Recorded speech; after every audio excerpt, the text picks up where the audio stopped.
Welcome to episode 2 of rockemsockemradio. Today we're breaking down the entire card of UFC 296 and we're also breaking down the state of trash talk in general. Very relevant for this card. Today we're upping our game. I'm no longer talking into the microphone backwards. It's our first long form episode. We're breaking down in the entire card. We'll start off with the main event and work our way downwards. So the main event of the evening was Leon Edwards defending his belt against Colby Covington. Colby Covington's last fight was nearly 2 years ago. Now he's 35, 2 years outside of his prime or thereabouts, with question marks about potential ring rust. Doesn't affect everyone, but it affects most. So let's just say on paper, Colby Covington really needed that psychological warfare edge to bring up the dead dad talk. Not that it's particularly classy or dignified, but I can see why he was doing it. It's almost a shame that in the last stare down before the fight, Colby backtracked, said, it's just a character.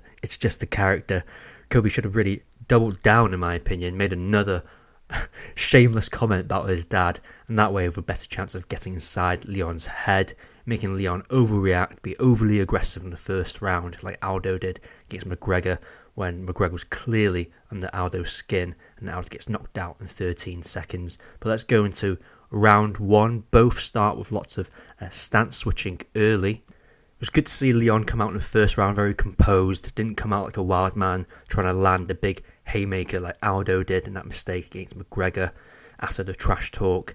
But even if Leon did come out like a wild man, and he didn't, but if he did, I couldn't see Colby Covington knocking out Leon Edwards. I can't really remember a time in the UFC where Colby Covington knocked anyone out with a power shot. His knockouts more attritional damage, TKOs over time.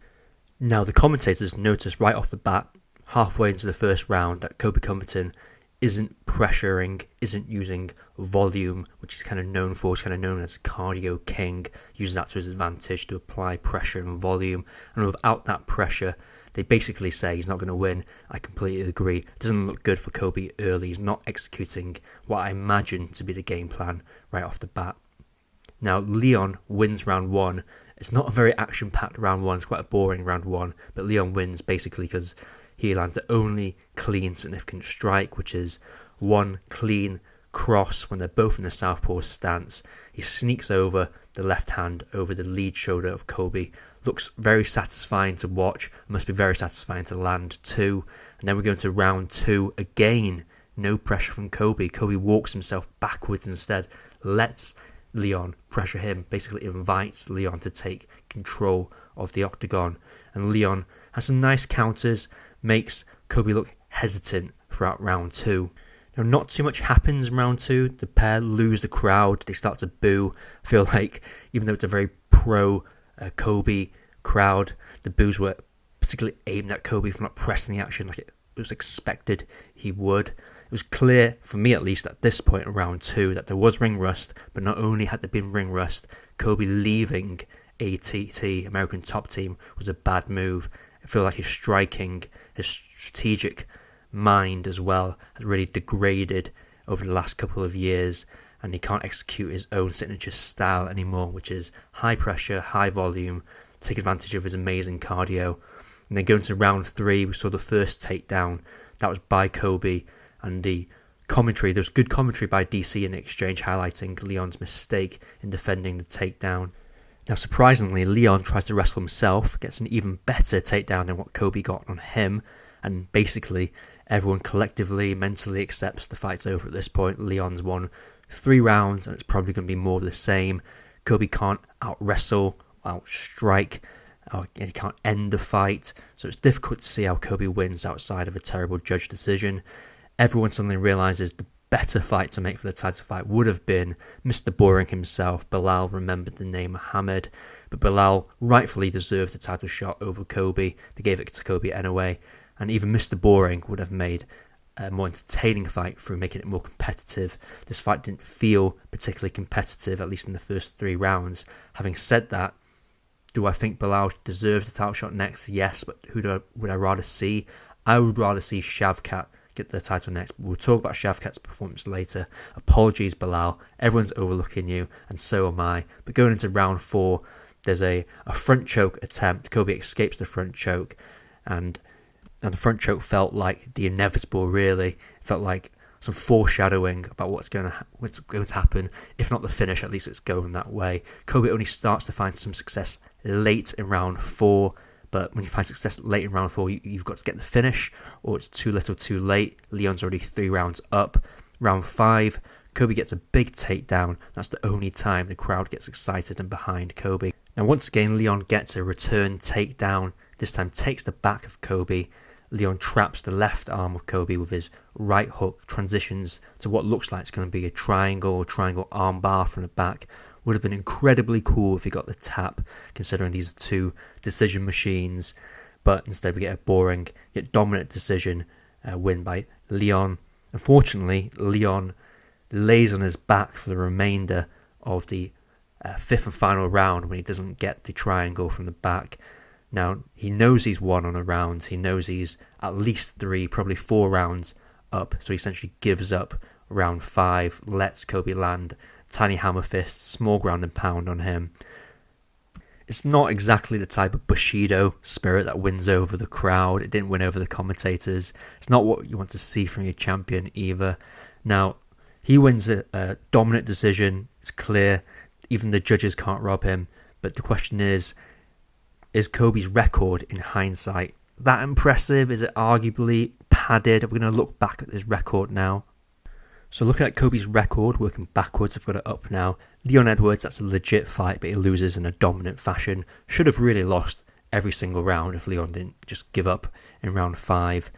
The fight before that against a washed up, about to retire Jorge Masvidal, wins a unanimous decision. That's going to be a theme here. He's not had a finish since 2016 against Max Griffin. But working backwards, he loses against Kamaru Usman. Again, that's a legit high level fight. Kamaru Usman is the second best welterweight of all time. So that's a legit fight. But he loses, comes up short at the elite level. Fights Tyron Woodley, a former champ. Tyron Woodley loses by a rib injury. It's counted as a TKO. In fairness, Colby was very dominant, but Tyron Woodley was washed up at this point. Tyron Woodley was on the verge of getting knocked out by Jake Paul in an influencer boxing match. Tyron Woodley's game had already been figured out, partly thanks to Kamaru Usman. Now before that, Colby gets his jaw broken, TKO loss to Kamaru Usman. Again, legit fight, high level, but comes up short at the high level. Another theme.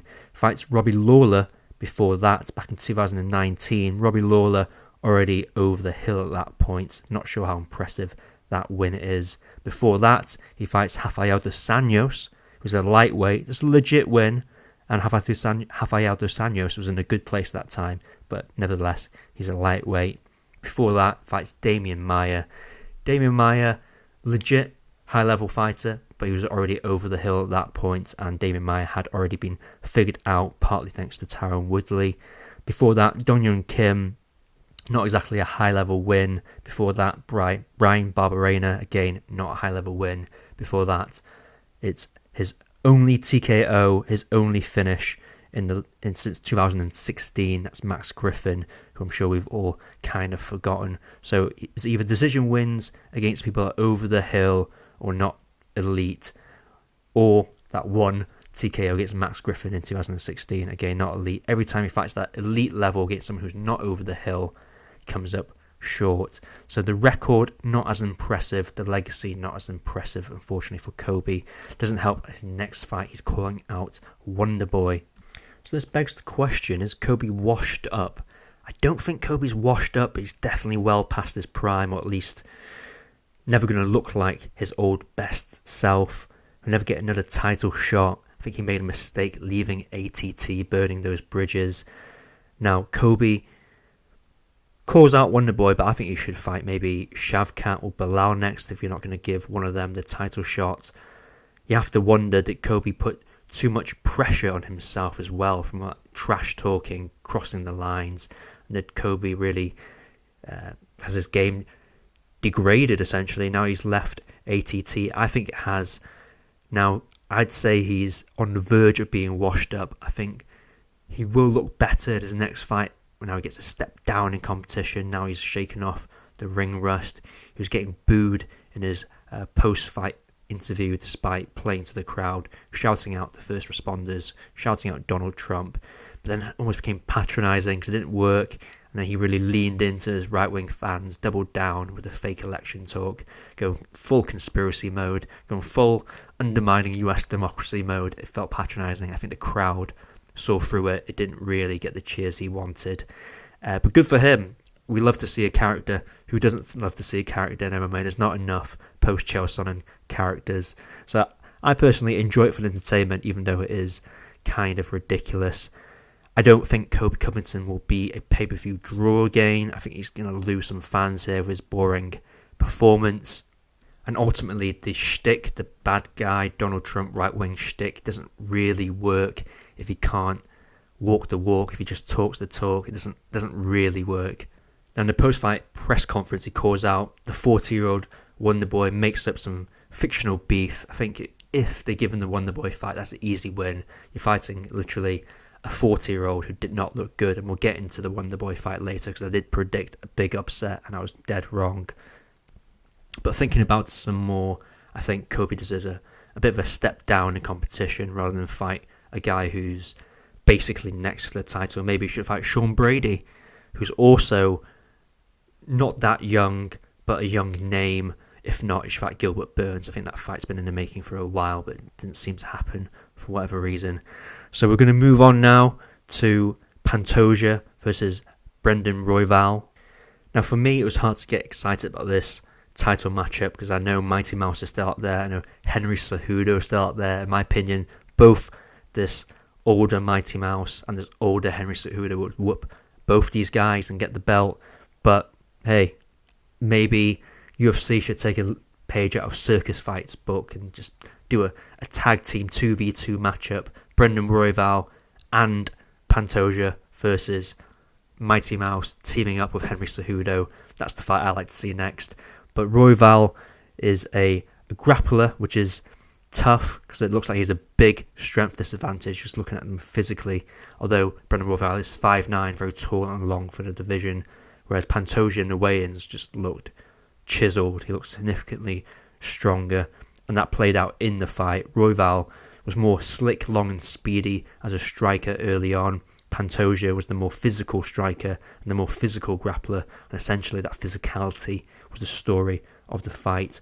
As well as the timing, the underrated timing of Pantoja in the striking exchanges really gave him the competitive edge.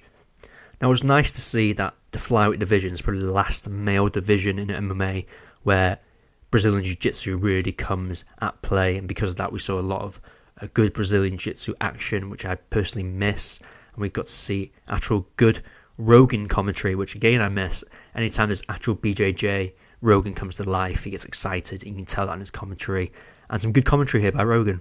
Hats off to him, because it's not been good commentary from Rogan in a while. He's clearly been phoning it in since he's made $100 million from Spotify. But after 2 rounds, it was clear Pantoja was working his way towards a win unless Royval could really change something and adapt his game plan on the fly. I think adapting your game plan on the fly is really that element that takes you from a contender to a potential champion. But Pantoja looked pretty comfortable going into the 4th round, the 5th round, and shout out to the corner of Royval to give Royval some very clear, some very honest advice. They basically told him, look, you need the finish, you're down on the rounds, this is how you get the finish. Volume, pressure, keep the fight standing. Royval understood the mission. It was KO or nothing. Royval adapts his game plan in the 5th, puts lots of pressure, looks really good, applies lots of volume punching, but in the 5th round, in the flyweight division, it's probably too little too late unless you have that KO power, which not many flyweights do.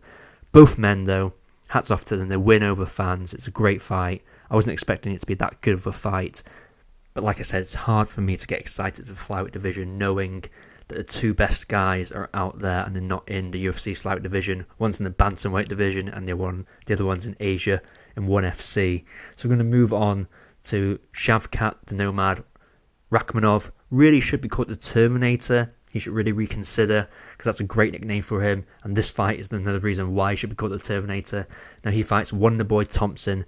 I predicted an upset. Stylistically, I saw a good matchup for Wonderboy, and immediately I was wrong. I thought Wonderboy would be able to play with the distance management, manage the distance well, and just keep Shavkat on the outside. And when Shavkat waded in, doesn't use too much head movement, so I thought Wonderboy would catch him with a nice counter, move out the way, or catch him, blitz him with a nice counter. But immediately Wonderboy did not manage the distance well at all. Shavkat just had no respect for the distance management, walked into a boxing distance, holds Wonderboy to the fence as well in round one, and round one was basically all Shavkat's. Wonderboy didn't get off what I thought he would, what you usually see from him in round one, but no, not good round one for Wonderboy, and he looked mentally not really in the fight. And going into round two, Wonderboy again couldn't stop the grappling exchanges like I thought he would. Wonderboy defends a choke by Shavkat by essentially closing his eyes and hoping for the best. That's a good sign. It's always a good sign from a 40-year-old. That doesn't look like they're trying. Shavkat gets his typical methodical Terminator pressure win. He does it again. This time Shavkat sinks in a second choke attempt, a rear naked in round two. Wonderboy again doesn't hand fight the first choke, doesn't hand fight the second choke. Looks like he gave up. Essentially looks like the 40-year-old is officially washed. Now Wonderboy should only fight fun fights from now on, in my opinion, or just retire. Wonderboy is at best a top 10 gatekeeper. I don't really want to see that from him. I want to see him in fun fights. The UFC signed MVP, have MVP fighting Kevin Holland in UFC 299. If MVP wins or loses, I'd like to see Wonderboy versus MVP. I think that's a really fun fight. MVP, I think, is 36, so they're both on the older end. And I think if Wonderboy knocks out or wins against MVP, that's the last one. He should retire, because he's definitely looked 40 years old today. There was no explosion, there's no explosive attempts to get off the ground or get off the fence. Shavkat, like I said, he's the real deal. Khamzat Chimaev, he's the real version. He should be called the Terminator. I'm picking Shavkat over Leon if he gets the title shot next. Belal deserves it, but I would much rather see Shavkat fight for the belt. Sorry, Belal. Now the next fight to talk about is Tony El Kukui Ferguson, the 40-year-old on his potential last stand against Paddy the Baddy Pimlet. Paddy going into this looks physically a lot better. He says he's got his weight issues under control, no longer yo-yo dieting. Let's see if he now takes his skill development seriously again, because there's a point where it looked like he was just plateaued. He wasn't getting any better. He looked alright, but he wasn't getting any better, which is unusual for a person who's just signed to the UFC, 2 or 3 fights into the UFC. Now immediately right off the bat, the crowd were both booing and cheering Paddy. Not sure how Paddy fucked up his fan base so bad by brown-nosing his boss, but there you go. Going to round one, they're both landing on each other. Paddy still showing that tendency to hold his chin in the air, still not defensively responsible. Paddy looked more patient than usual and less wild, which was good. Paddy was throwing naked kicks, telegraphed takedowns and looping punches. So I'd like to see more improvement in Paddy's striking, but hey, there was a lot of pressure in this one, so maybe that was partly it. But he does hurt Tony, which is kind of expected. It's Tony at 40 on a 6-fight losing streak. Throws some comically light ground and pound against Tony. Should have really finished the 40-year-old washed up Tony Ferguson, but doesn't in round one. Goes into round two. Tony, not deterred, still has the mental fortitude to be creative. Throws a Anderson Silva style lead back elbow. Hits nothing but air, and the round is all Paddy. Get to see Tony play some classic rubber guard, then some Shawn Williams guard, gets his right hand around his right knee to control the posture of Paddy, but doesn't really do much or mount any offense from it. He used mission control from the rubber guard as well as Shawn Williams to essentially stop getting beaten up, and the BJJ crowd were loving it. Joe Rogan clearly loving it. His commentary came to life yet again. Then it goes into round 3. Paddy is either hurt or gassed because he randomly pulls guard, which is very strange. No one really knew what happened. Walks backwards after he stands up, hands down, gets touched up a lot by Tony, clearly looks in bad shape, and Paddy gets a takedown and sandbags his way to a win. In hindsight, I think Paddy really needs a change in camp to develop his striking, which looks stuck with his chin in the air.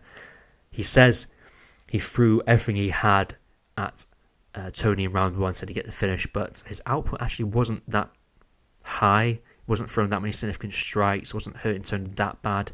Hurt Tony once. Again, not that surprising. So I'm not sure what's going on there. I'd like to see Paddy maybe move to the States, get under the tutelage of Henry Hooft or ATT, somewhere like that. His takedowns tonight were telegraphed. His ground and pound wasn't exactly lethal. I described it as comically light at one point. I was round 1 as well, when he had his most energy, his most gas tank. I was disappointed that a young 28-year-old Paddy Pimblett gasses out so badly in a 3-round fight. Now, personally, I can't really see Paddy becoming a legit contender without some sort of big change. Personally, I think Dana White needs to take Dana White privilege away from Paddy, put it back on Ian Gary, who does look like a legit contender. It's not exactly a confidence-inspiring win for Paddy. Paddy was right going into this as a lose-lose fight. If he beats Tony Ferguson in the first round with one punch, his first punch he throws, everyone would say, yeah, of course he's supposed to do that. But if he wins a decision, doesn't look great doing it, it's not great for Paddy. So it's tough in that sense, but he really should have finished Tony Ferguson in that first round. He sounded delusional as well in this post-fight interview. So I don't know how Tony survived that first round and threw everything at him.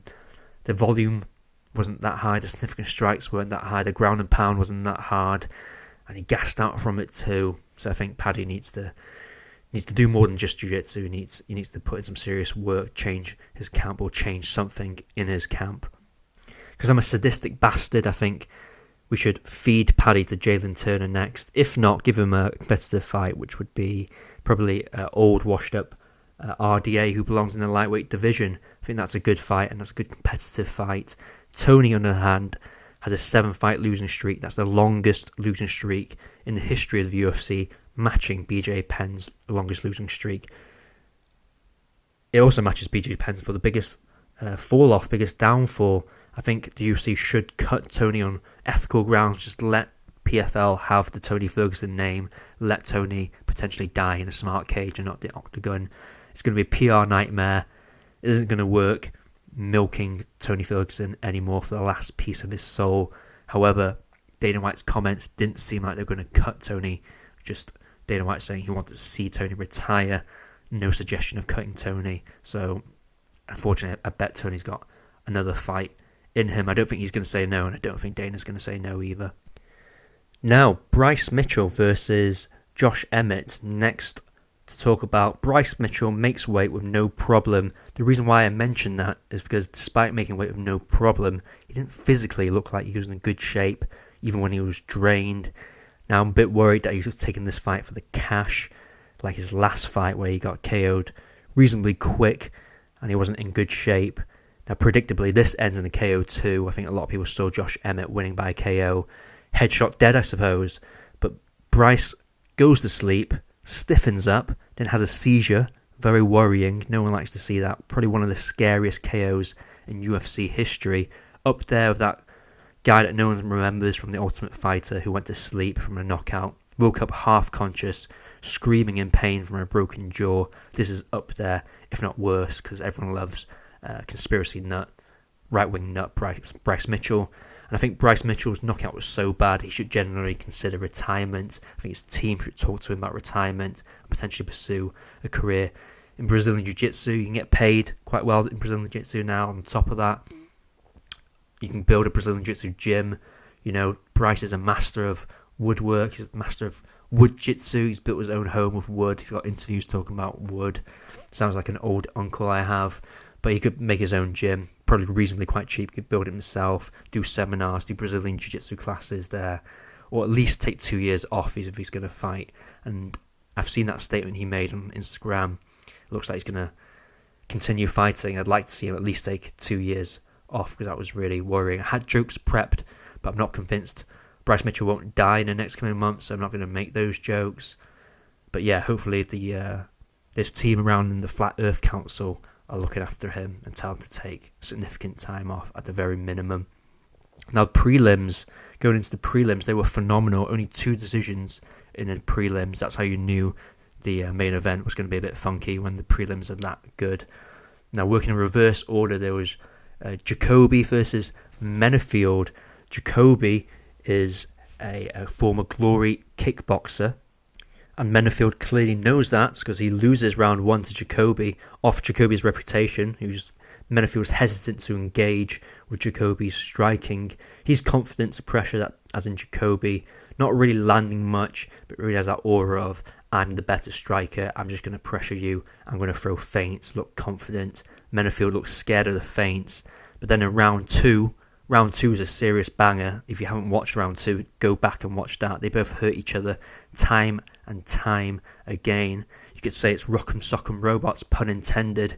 You wouldn't know that Jacoby was the Glory kickboxer for the amount of times they were knocking each other down. And then it's round 3. It's all Jacoby's jab. That's the story of round 3. Until suddenly halfway through round 3, Menafield lands a big left hook.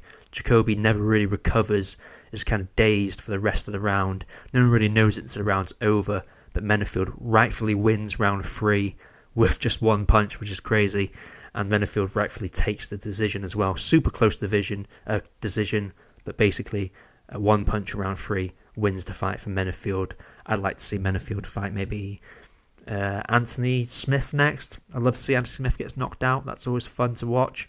And then moving down the prelims, there was Lipski versus O'Neill on the prelims. Another good fight to watch, surprisingly good fight. I was just casually watching it, I got really into it. Lipski outclasses O'Neill on the feet, then shows Brazilian Jiu-Jitsu still works, but mostly in women's MMA. Not much to talk about, but it is a good fight. And then Cody Garbrandt versus Brian Kelleher. Brian Kelleher, worst mullet I've ever seen, not just in sports, in real life, across everything on the internet. The only worst haircut in UFC is arguably Roy Nelson, but Roy Nelson's had character. He had a rat tail mullet, big beard, fluffy in the front. Kind of worked for Roy Nelson. It was kind of endearing. This is not endearing.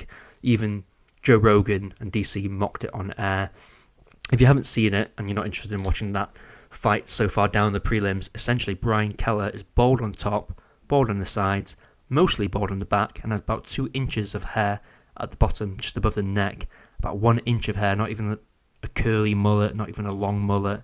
I really don't know what he was thinking that one, but fight-wise, Brian Kelleher came into this at 37 years old, coming off a 2-fight losing skid. It's a fair matchup for what is essentially a washed-up Cody Garbrandt. Cody, only 32, in his physical prime, but somehow washed. Sad to see that there was no crowd watching a former champion in Cody fight. TJ, probably loving it, watching it from home, loving the fact there was no crowd. Brian came out stance switching this one, calf kicking. Clearly, that was his game plan and was working early, but Cody recognises and calf kicks back. Cody hasn't forgotten how to think in the octagon, which is nice. He's only 32, he shouldn't really forget, but, it's Cody, so you kind of suspect he would. Tactically speaking, Cody reminded me of Tyron Woodley in this one. He would essentially walk himself back to the fence, wait for the big rush forward with the meaning of landing a big overhand right, and it works. Cody hurts Kelleher with a signature overhand right, ducks back to the centre line. It's nice to see Cody now being a bit more defensively responsible with his big right hand, not just throwing it, keeping his head where it is to get countered. Now Cody proceeds to bum rush for the KO in round 1, gets it done. What's next for Cody then? Fun fights for me, that's what I like to see. No more fighting ranked guys getting knocked out embarrassingly. Not even top 15 guys, but just stay the fuck away from the top 15 guys. Maybe give him rank 15, rank 14. Don't put him anywhere near the top 10, please. Some fun fights is what I like to see from Cody. Are they going to do that? No, he probably gets paid too much. He has to fight big names. He has to get knocked out. He's going to be the next Tony Ferguson. But without that legendary 12-fight win streak that Tony had. Now, Cody calls out Figgy at the end.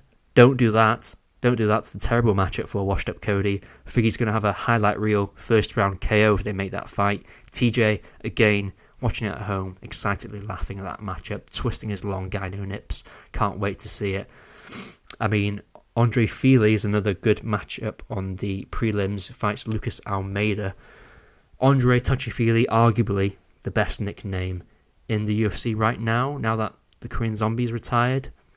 Fili comes out southpaw, switches stance a lot, plays with his footwork, clearly having fun, doing some capoeira footwork. I don't know what that was, but Fili essentially KOs Almeida in the first with an orthodox cross. I was surprised to see Fili on the Fight Pass prelims this far down against this level of competition.